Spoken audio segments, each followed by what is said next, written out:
सभी कृष्ण भक्त अपराजिता रस्तोगी का नमस्कार स्वीकार करें। आज हम बात कर रहे हैं उस त्योहार के बारे में जो सिर्फ भारत में ही नहीं बल्कि विदेशों में भी बहुत ही धूमधाम से मनाया जाता है। जी हाँ, हम बात कर रहे हैं श्री कृष्ण जन्माष्टमी की। भाद्रपद माह की कृष्ण पक्ष की अष्टमी को मध्य रात्रि रोहिणी नक्षत्र में भगवान विष्णु ने श्री कृष्ण के रूप में जन्म लिया था। और आज इस वीडियो के माध्यम से हम जानेंगे कृष्ण जन्म से जुड़ी संपूर्ण कथा के बारे में। तो आइए शुरू करते हैं द्वापर युग से। द्वापर युग के अंत में मथुरा में उग्रसेन नाम के एक राजा राज्य करते थे। उग्रसेन के पुत्र का नाम कंस था। कंस ने अपने पिता उग्रसेन को बलपूर्वक सिंहासन से उतार दिया और जेल में डाल दिया और स्वयं राजा बन गया। कंस बेहद ही क्रूर और निर्दयी राजा था। कंस की बहन थी जिनका नाम था देवकी और कंस ने देवकी का विवाह वासुदेव से करवाया। कंस के आतंक और क्रूरता से पूरी प्रजा त्राहि त्राहि कर रही थी। हर कोई उसके आतंक से मुक्ति पाना चाहता था। एक दिन कंस अपनी बहन देवकी को उसके ससुराल ले जा रहा था।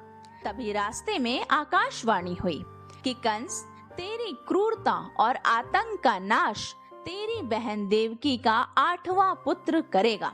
देवकी का 8वां पुत्र ही तेरे अंत का कारण होगा। इतना सुनते ही कंस ने अपनी बहन को कारागार में डाल दिया और उसने वासुदेव को खत्म करने की ठान ली। लेकिन देवकी ने खुद कहा कि मैं अपनी सारी संतानों को आपके हवाले कर दूंगी और देवकी ने ये वादा किया कंस से कि वो अपनी सारी संतान खुद कंस के हवाले करेगी। यह बात सुनकर कंस ने वासुदेव को मारा नहीं, लेकिन देवकी और वासुदेव को कारागार में डाल दिया और बंदी बना दिया।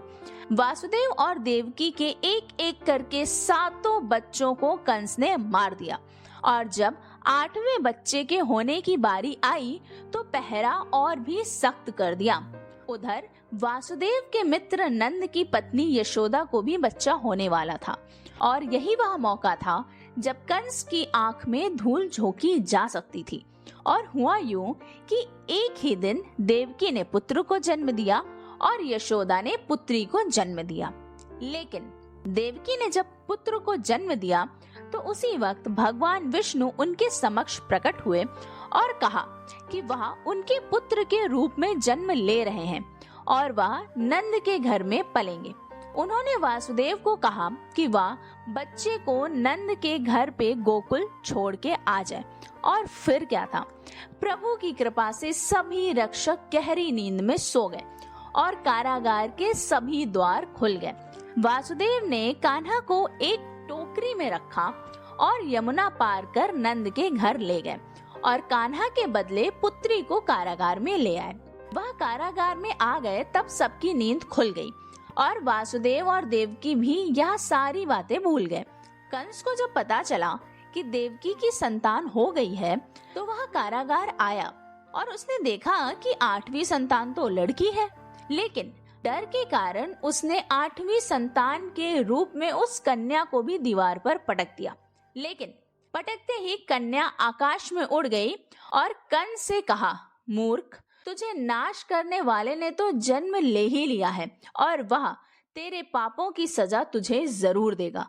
यह कहकर वह कन्या आकाश में विलीन हो गई। यह दृश्य देखकर कंस व्याकुल हो गया।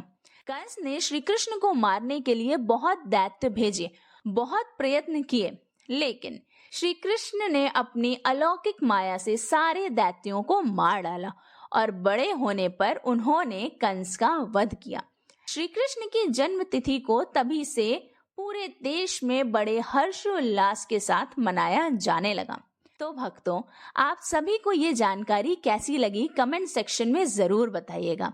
आप सभी को जन्माष्टमी की हार्दिक शुभकामनाएं। ऐसी और कहानियों के लिए मेरे चैनल को सब्सक्राइब जरूर करें। धन्यवाद।